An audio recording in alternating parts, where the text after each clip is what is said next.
nama Mas Manurung. Saya dari kelompok 6 dan prodi saya itu berasal dari Prodi Pendidikan Bahasa dan Sastra Indonesia yang bernamakan 22133111016. Di sini saya akan mempresentasikan tentang uji komparatif dan pengaplikasian SPSS. Di sini juga saya akan membuat video di mana video ini akan untuk video ini saya buat untuk memenuhi tugas saya yang dosen dosen pengampus saya itu sendiri, itu Ibu Prihatin Ningsi, SPD, MSI. Baiklah, kita langsung saja menuju ke videonya. Pertama, kita itu harus tahu apa sih itu uji komparatif. Uji komparatif itu adalah sebuah metode statistik yang digunakan untuk membandingkan dua sampel atau lebih guna menguji hipotesis tentang perbedaan antara kesamaan di antara mereka. Biasanya tujuan uji komparatif ini adalah untuk mengetahui apakah ada perbedaan yang signifikan secara statistik antara kelompok yang dibandingkan, seperti membandingkan rata-rata, proporsi, atau distribusi data. Biasanya uji komparatif ini dapat diterapkan pada berbagai jenis data dan situasi, termasuk data yang berdistribusi normal atau tidak normal, serta sampel yang independen atau berpasangan. Di sini kita untuk mempersingkat waktu langsung untuk menuju pengaplikasian SPSS. Di sini saya sudah menggunakan SPSS di laptop kita, dan di sini juga saya sudah memiliki data mentah, yaitu di Microsoft Excel ini, yang di mana ini metode di sheet 3 ini metodenya itu expository, dan di sheet 4 ini metode yang digunakan itu metode kelas PBL. Baiklah, kita langsung saja. Kita di variabel ini pertama kita mengetik dengan nilai, setelah itu kita tekan enter, kemudian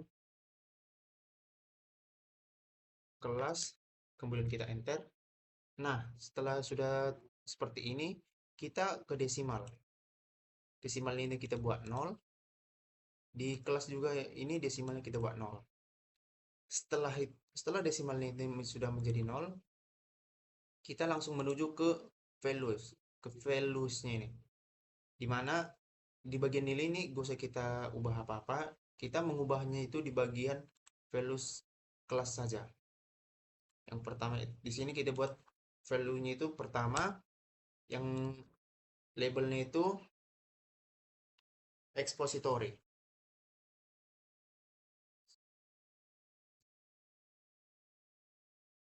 Terus kemudian kita add, yang kemudian kita buat value-nya itu angka 2 dan labelnya itu PBL. Kemudian kita add. Oke. Setelah sudah seperti ini ya kawan-kawan, kemudian kita ke data view. Ke data view ini kan ada dua, nilai dan kelas. Kemudian yang pertama itu kita isi di bagian nilainya dulu.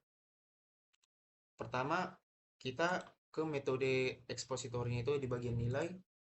Kita pindahkan di bagian nilai ini di metode expository. Kita copy. Kemudian kita pindahkan di bagian nilai ini, teman-teman. Bagian nilai ini kita pastikan. Nah, setelah sudah seperti ini, kita juga membuatnya di bagian metode PBL ini, teman-teman. Di bagian nilai, kita melakukan hal yang sama juga. Kita copy. Setelah kita copy, kemudian kita pastikan. Nah, setelah sudah seperti ini ya teman-teman semua ya. Kemudian di bagian kelas ini kita ubah juga. Pertama itu di bagian values-nya itu di bagian metode expository. Kita copy.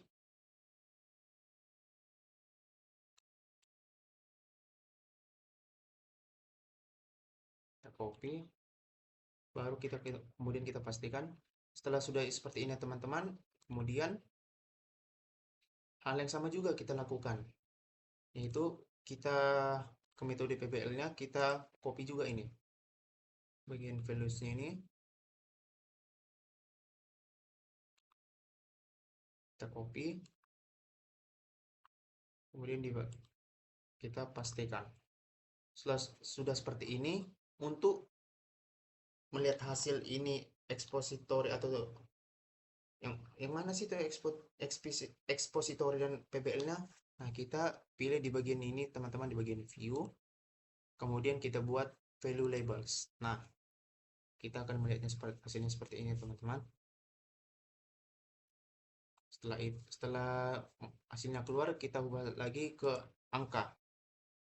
Setelah itu kita buka analyze, compare means, dan independent simple t-test. Nah, di bagian nilai ini kita pindahkan ke bagian test variable, dan di bagian kelas ini kita pindahkan ke grouping variable. Nah, di sini kan ada tanda tanya nih. Kemudian kita klik aja ini define groups. Di sini ada grup 1 dan grup 2. Pertama di grup 1 ini kita buat angka 1, dan di grup 2 ini kita buat angka 2. Kemudian kita continue, dan kemudian kita klik OK. Nah, hasilnya akan seperti ini teman-teman. Akan seperti ini. Nah, di sini kita telah mendapat hasil antara kelas expository dan kelas PBL-nya.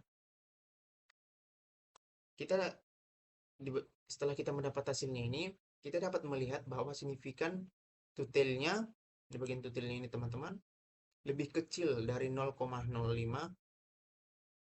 Nah, sekalian kita kembali juga kepada keputusan tadi bahwa nilai signifikan tutel lebih kecil dari 0,5, maka terdapat perbedaan yang signifikan antara satu sampel dengan sampel lainnya. Jika nilai signifikan tutel lebih besar dari 0,5, maka tak terdapat perbedaan yang signifikan antara satu sampel dengan sampel lainnya. Nah, dari data kita ini, yaitu lebih kecil dari 0,05, yang berarti signifikan tutelnya lebih kecil dari 0,05 itu, yaitu 0,01 ini teman-teman. Maka ada perbedaan yang signifikan antara metode pembelajaran ekspositori dengan metode PBL-nya.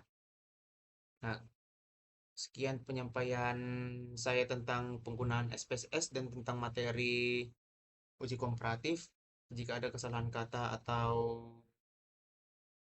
tipe-tipenya mohon dimaafkan. Sekian dan terima kasih. Selamat siang.